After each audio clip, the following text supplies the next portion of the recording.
What is up, people? So I'm here in upstate New York. I'm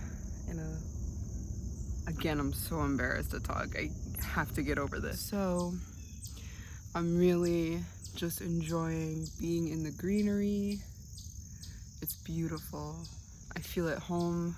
We're vibing, we're matching.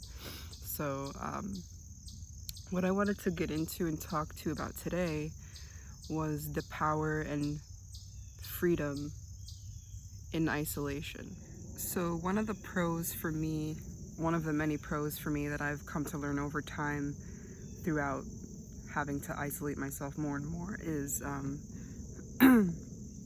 freedom. The freedom to truly do whatever I want, whenever I want.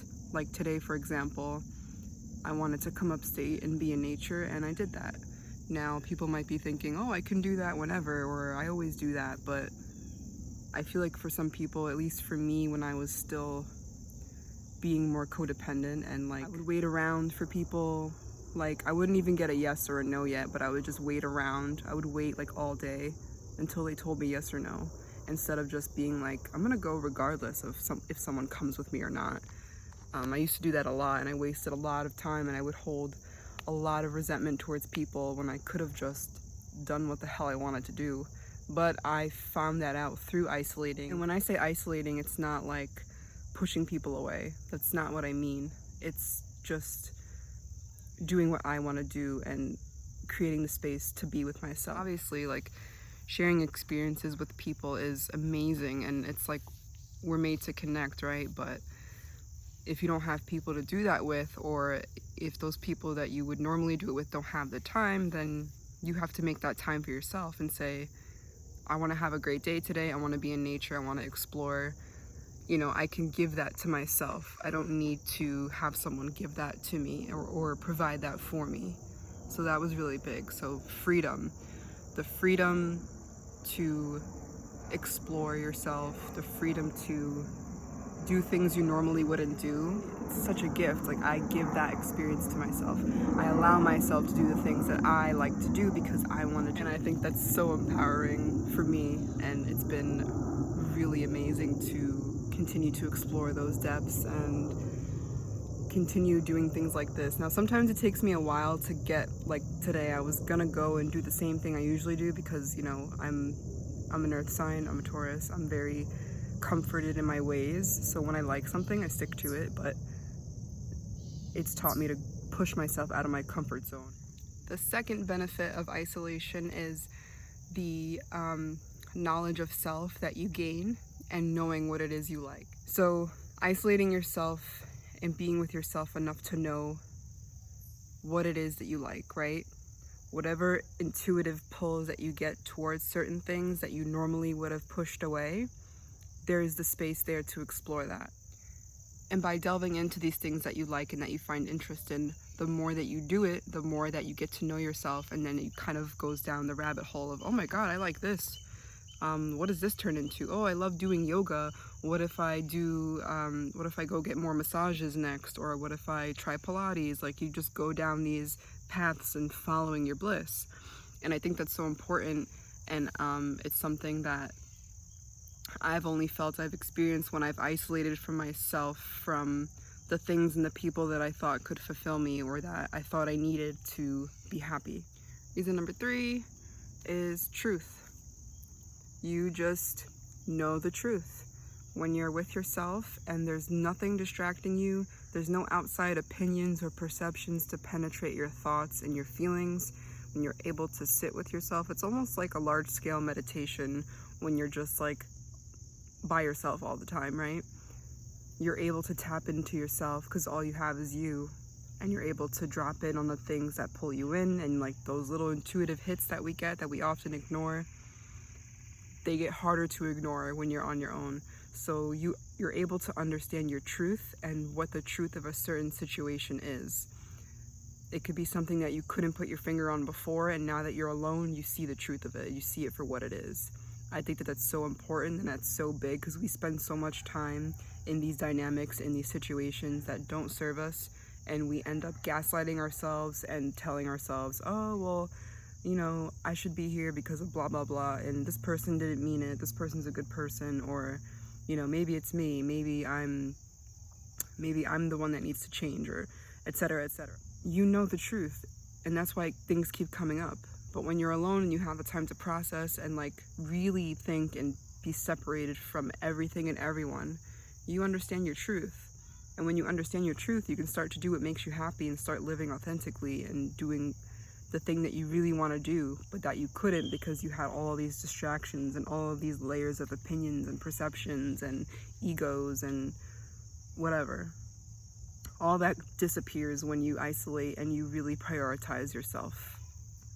And I could speak to that personally. Number 4 is curating your own authentic energy. And this is really important too.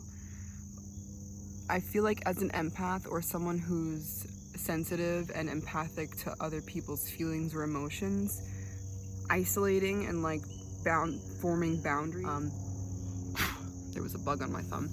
Isolating and like, you know, creating that space for yourself so that you're not absorbing other people's stuff is important, because it's really frequent that people who are sensitive absorb other people's emotions and like habits and just ways of being. When you're just that open and you're not prioritizing yourself and grounded in who you are, you can end up becoming like another person. You can end up becoming someone else, and then you're foreign to yourself. You don't recognize yourself, and that could be a confusing place to be in, because you end up judging yourself, you end up judging the other person, and you end up wanting to cast a blame on somebody.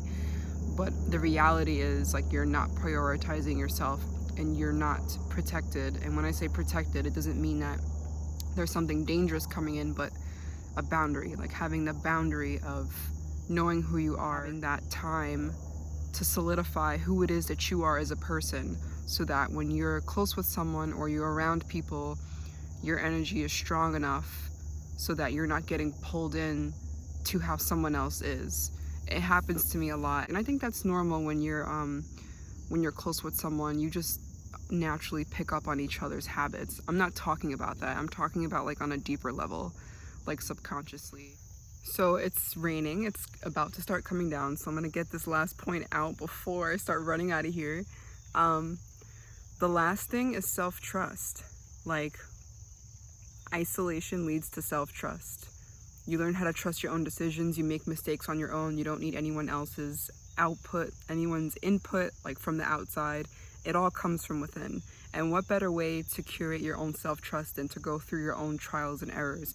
I'm not saying to push people away, and if you need help, get help. If you need to reach out to someone, reach out to someone. I'm saying in regards to like wanting to do things you want to do and wanting to discover what you want out of life, isolation is important, because no one's going to figure out what you want for you. Only you can figure out what you want, what you like and what you don't like.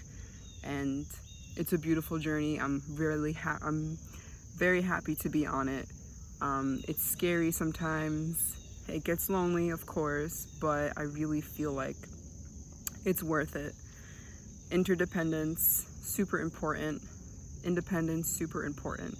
It's also important to know how to ask people for help too, and to have a support system. But mainly, I think as far as like just getting yourself out there and doing things on your own, if you have the means to, can really lead to a real blossoming of yourself and knowing who you are and learning more about yourself, so that you can create the real and authentic experiences that you want in your life. So that's kind of my take on isolation. I feel like it's not gonna rain that much. I feel like it's just gonna be a drizzle, so I'm still gonna stick around here. So yeah, that's pretty much my feeling about it. I am really starting to get more comfortable with like talking to a camera, and like I'm really trying to practice and put things out. The goal is for me to just learn how to express myself and learn how to talk more, and if this is something I want to continue doing, I obviously want to get better at it. So you have to start somewhere, right? So yeah, I think it's cool that I'm doing this now because it's something I've thought about doing forever and I'm actually doing it. So, happy Sunday, or whatever day you're watching this. It is Sunday here, it's Sunday right now. I'm gonna continue exploring this beautiful park and enjoy the rest of my day. Again, I don't know how to end these things without being awkward, so I'm just gonna say peace and see you later.